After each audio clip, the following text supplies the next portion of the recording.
Azta interesgarri izan da hau. Astelehenean Zamudioko parkean izan ginen, han Tecnaliak bere laborategi kuantikoa inauguratu duelako. Hemendik aurrera, beraz, Tecnaliak izango du laborategi hori, eta hori urrats garrantzitsua da bai Tecnaliarentzat, eta bai Euskadi osoan garatzen ari garen Basque Quantum estrategiarentzat. Asteartean, arratzaldean, Miramar Jauregian izan ginen, han azken 55, zientzia eta teknologia politiken azken 55 urtei errepasoa eman genielako. Pedro Miguel Etxenike figuraren begiradapean, esango genuke, baina ez bakarrik bere begiradapean, baita besteon begiradatik ere bai, ez.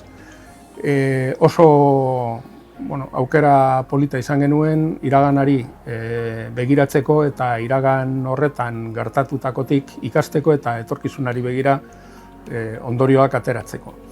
Eta azkenik, asteazkenean, Getxon izan ginen, olatu zentroan, eta han jakindari kultura zientifikoaren aldeko aliantza sortu eta aurkeztu genuelako.